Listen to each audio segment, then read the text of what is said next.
नमस्कार दोस्तों, स्वागत है आप सभी का हमारे चैनल भक्ति ज्ञान में। दोस्तों, आज मैं आपको श्रावण मास महात्म के 26वें अध्याय की कथा सुना रहा हूँ।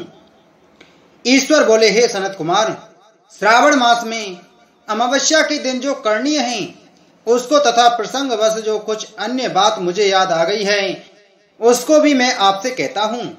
पूर्व काल में अनेक प्रकार के महान बल तथा पराक्रम वाले, जगत का विध्वंस करने वाले तथा देवताओं का उत्पीड़न करने वाले दुष्ट दैत्यों के साथ मेरे अनेक युद्ध हुए। मैंने सो वृषभ अर्थात नंदी पर आरूढ़ होकर संग्राम किए, किंतु महान शक्तिशाली तथा महापराक्रमी उस वृषभ ने मुझको नहीं छोड़ा।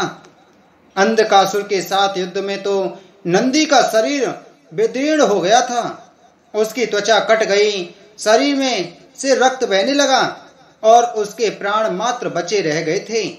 फिर भी जब तक मैंने उस दुष्ट का संहार नहीं किया तब तक वह नंदी धैर्य धारण कर मेरा बहन करता रहा। उसकी इस दशा को मैंने जान लिया था।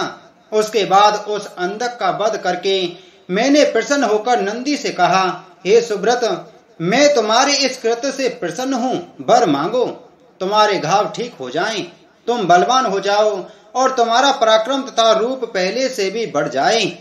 इसके अतिरिक्त तुम जो जो वर मांगोगे उसे मैं तुम्हें अवश्य दूंगा। नंदिकेश्वर बोले, हे देव देव, हे महेश्वर, मेरी कोई याचना नहीं है। आप मुझ पर प्रसन्न हैं तो फिर इससे बढ़कर क्या वैभव हो सकता है। तथापि हे भगवान, लोकोपकार के लिए मैं मांग रहा हूँ। हे शिव, आज श्रावण मास की अमावस्या है जिसमें आप मुझ पर प्रसन्न हुए हैं। इस तिथि में गायों सहित उत्तम मिट्टी से निर्मित वृषभों की पूजा करनी चाहिए। आज अमावस्या के दिन जन्म लेना कामधेनु तुल्य होता है। अतः इस तिथि में वर प्रदान करें कि यह अमावस्या वांछित फल देने वाली हो। आज के दिन भक्ति पूर्वक प्रत्यक्ष वृषभों तथा गायों की पूजा करनी चाहिए। गेरु आदि धातुओं से प्रयत्न पूर्वक उन्हें भूषित करना चाहिए। उनकी सींगों पर सोना, चांदी आदि के पत्थर मड़े और रेशमे के बड़े बड़े गुच्छों को भी सींगों पर बांधें। अनेक प्रकार के वर्णों से चित्रित सुंदर वस्त्र से उनकी पीठ को ढक दें और गले में मनोहर शब्द करने वाला घंटा बांध दें। सूर्योदय से लगभग 4 घड़ी बीतने पर गायों को ग्राम से बाहर ले जाकर पुनः साय वेला में ग्राम में प्रवेश कराएं। आहार के रूप में सरसों, तिल की खली आदि अनेक प्रकार का अन्न इस दिन अर्पित करें। जो इस दिन ऐसा करता है उसका गोधन सदा बढ़ता रहता है। जिस घर में गाय ना हो वह शमशान के समान होता है। पंचामृत तथा पंचगव्य दूध के बिना नहीं बनते हैं। गोबर से लेप किए बिना घर पवित्र नहीं होता। हे श्रोत्तम, जहाँ गौमूत्र से छिड़काव नहीं होता वहाँ चींटी आदि जंतुओं का उपद्रव विद्यमान रहता है। हे महादेव, दूध के बिना भोजन का रस ही क्या है। हे प्रभु, यदि आप मेरे ऊपर प्रसन्न हैं तो इन वरों को तथा अन्य वरों को भी मुझे प्रदान कीजिए। हे सनत कुमार, तब नंदी का यह वचन सुनकर मैं बहुत प्रसन्न हुआ। मैंने कहा, हे वृषश्रेष्ठ, जो तुमने मांगा है सब हो जाए। हे नंदन, इस दिन का जो अन्य नाम है उसे भी सुनो। जो वृषभ किसी के द्वारा कहीं भी किसी कार्य में प्रयुक्त नहीं किया जाता और तृण खाता हुआ तथा जल पीता हुआ जो शांति पूर्वक विचरण करता है तथा महान वीर व बलशाली होता है उसे पोल कहा जाता है। अतः हे नंदन, उसी के नाम से यह दिन पोला नाम वाला होगा। इस दिन अपने इष्ट बंधुओं के साथ महान उत्सव करना चाहिए। हे वत्स, मैंने उस दिन ये श्रेष्ठ वर प्रदान किए थे। अतः लोगों के द्वारा इस श्रेष्ठ दिन को पोला नाम वाला कहा गया है। इस दिन सभी कामनाओं को पूर्ण करने वाला वृषभों का महान उत्सव करना चाहिए। इसके साथ ही अब मैं इसी तिथि में किए जाने वाले कुश ग्रहण का वर्णन करूंगा। श्रावण मास की अमावस्या के दिन पवित्र होकर कुशों को उखाड़ लाए। वे कुश सदा ताजे होते हैं, उन्हें बार बार प्रयोग में लाना चाहिए।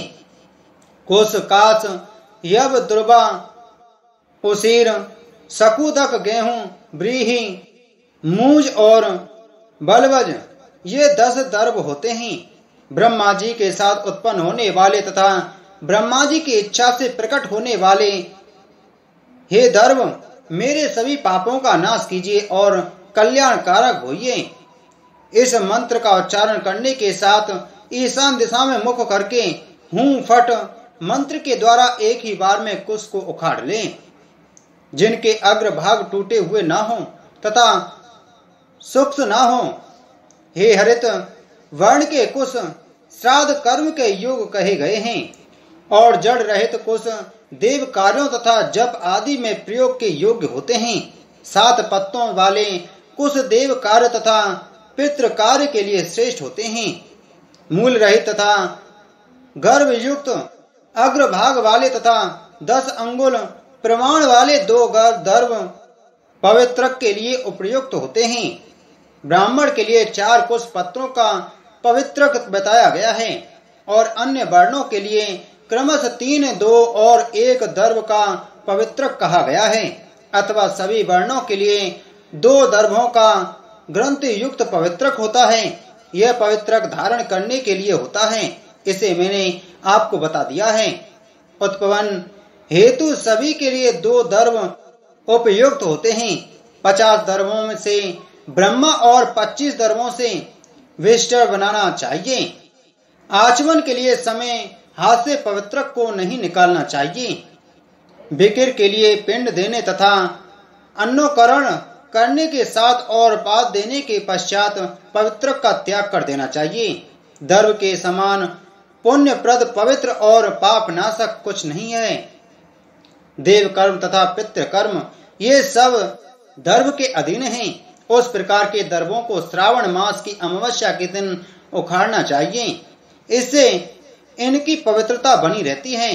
श्रावण मास की अमावस्या का वर्णन क्या किया जाए, हे सनत कुमार। श्रावण मास की अमावस्या के दिन जो कृत्य होता है उसे मैंने कह दिया। श्रावण मास में और भी जो करणीय है उसे भी मैं आपसे कहता हूँ। बोलो श्रावण मास महत्तम की जय।